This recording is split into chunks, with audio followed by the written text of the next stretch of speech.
Good morning viewers, you're watching Savera Morning Bulletin with me, Vidhi Joshi.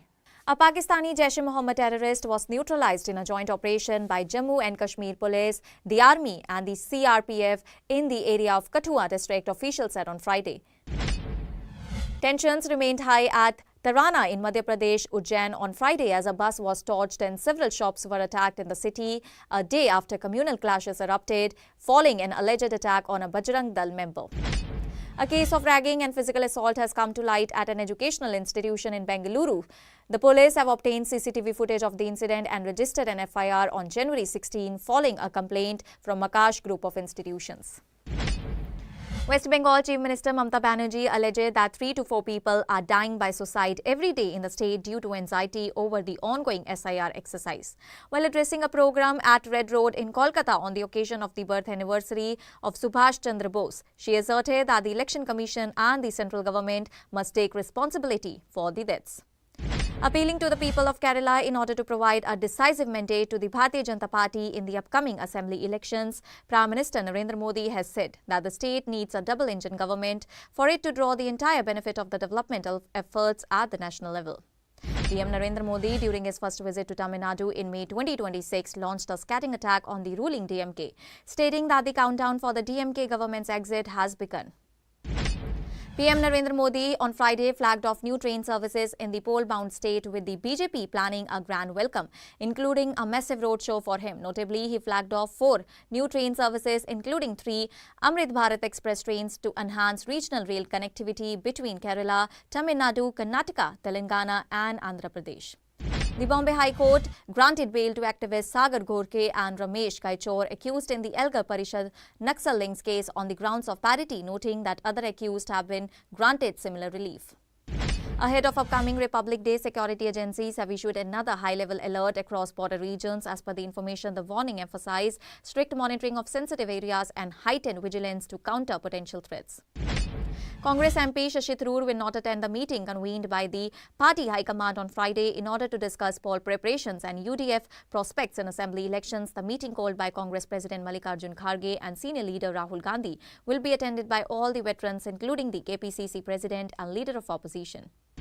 In a big geopolitical shift, the United States has officially terminated its membership from the World Health Organization. The announcement was jointly made by U.S. Department of Health and Human Services and the State Department. U.S. President Donald Trump inaugurated his Board of Peace in order to lead efforts at maintaining a ceasefire in Israel's war with Hamas and said working with the Board of Peace is going to be a good thing for the United Nations. U.S. President Donald Trump has taken on banking giant JP Morgan Chase and its CEO Jamie Dimon with a massive USD $5 billion lawsuit. Filed in a Miami-Dade County court, the suit alleges that the bank abruptly shut down several of his and businesses' accounts shortly after he left office in January 2021. Ukrainian President Volodymyr Zelensky said on Thursday that the United States, Russia and Ukraine will hold a trilateral meeting, a first of its kind since the beginning of the conflict in Europe in February 2022 in the UAE from Friday. Ukrainian and Russian negotiators will tackle the vital issue of territory during 2 days of talks in Abu Dhabi starting on Friday, each side said, with no sign of softening of their positions to end the 4-year war. Pakistani Prime Minister Shehbaz Sharif is facing massive backlash from the people of his own nation after joining the US President Donald Trump-led Board of Peace, an initiative purportedly aiming at ensuring peace in Gaza.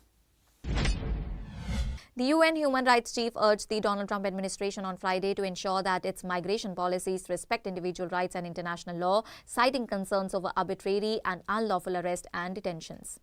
Pakistan's exports plummeted by 20.4% in December 2025, marking the 5th consecutive monthly decline that reflects the deep-rooted economic crisis plaguing the nation. Scotland Yard's Counter-Terrorism Command is carrying out a probe into a series of highly targeted attacks on Pakistani dissidents residing in United Kingdom, which may have involvement of states using criminal proxies to silence their critical, local media reported. Authorities in Canada have escalated their crackdown on a series of extortion cases that have been reported across British Columbia's lower mainland, with investigators now analyzing the involvement of over 100 foreign nationals. A group of 73 South Koreans detained in Cambodia over alleged involvement in online scam operation was forcibly returned home Friday in order to face investigation. ICC Chairman Jai Shah is contemplating strict action against Bangladesh for refusing to travel to India for the T20 World Cup 2026. They want their matches to be shifted to Sri Lanka, which the ICC has denied, and even the board members voted in favour of replacing Bangladesh in the meeting. After registering a duck in their first inning of the Ranji Trophy clash against Saurashtra, India captain Shubman Gill promoted himself up in the order to number 4. He expected to return back to his best form at the Niranjan Shah Stadium, but the player once again failed to live up to the expectations. Pakistan have announced a 16-member squad for the 3-match T20 series against Australia starting January 29. Star batter Babar Azam has retained his spot in the squad despite a very disappointing Big Bash League campaign. Former Indian cricketer Manoj Tiwari believes that Shubman Gill should be sacked as the ODI captain and that the BCCI should reappoint Rohit Sharma. Gill replaced Rohit as the team's skipper in October 2025, but he has lost both the ODI series he has played so far as captain.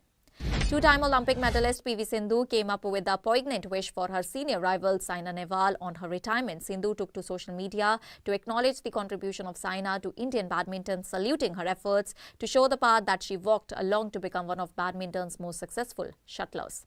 A 34-year-old actor and producer has approached the police in Maharashtra's Sangli district, alleging that he was cheated of ₹40 lakh by composer and filmmaker Palash Muchal, prompting a preliminary inquiry by local authorities. Durandar, starring Ranveer Singh and directed by Aditya Dhar, created a massive impact at the box office from the day it was released on December 5, and it quickly became one of the most successful films in Bollywood so far. Durandar, starring Ranveer Singh and directed by Aditya Dhar, created a massive impact at the box office from the day it was released on December 5, and it quickly became one of the most successful films in Bollywood so far. According to the latest reports, Durandar 2 teaser has not been attached to Border 2. Gangster Ravi Pujari has been arrested in a 2018 extortion case involving Bollywood choreographer Remo D'Souza and his wife Lizelle D'Souza. Pujari had been in jail since his deportation from Senegal 5 years ago.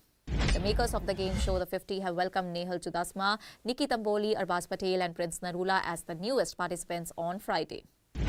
Shares of electric vehicle company Mercury EV Tech are in action on January 23, even as markets remained volatile despite positive global cues. Benchmark indices Sensex and Nifty paired opening gains to trade lower in the early session amid sustained selling by foreign institutional investors. The rupee hit an all-time low of 92 on Friday and recovered marginally to settle at 91.88 against the American currency amid selling pressure from foreign funds and risk-off sentiment in global markets. The Lal Street slipped back to deep losses on Friday after a short-lived recovery in the previous session. Indian markets fell sharply through the day with both benchmark indices dropping close to 1% as foreign investors selling, sector-wide pressure and a weaker rupee dragged sentiment lower. US has officially walked away from the World Health Organization, but what it left behind are unpaid dues amounting to around $260 million, and the move comes 1 year after President Donald Trump ordered the US to quit the global health body. PM Narendra Modi, during a brief visit to Kerala capital on Friday, launched the PM Swanidhi credit card that will benefit street vendors, hawkers and those working on footpaths across the nation. Google has got a big upgrade for the search, a new personal intelligence feature which will make AI mode move turned into your life. Basically, Google's AI can now pull info from your Gmail and Google Photos to serve up search results that actually fit what you're doing in real life. Google DeepMind CEO Demis Hassabis is not thrilled about OpenAI's recent plan to roll out ads in ChatGPT. That is a popular chatbot from OpenAI. The news captured attention at the World Economic Forum in Davos, where he admitted that he was caught off guard by how quickly OpenAI is moving towards advertising.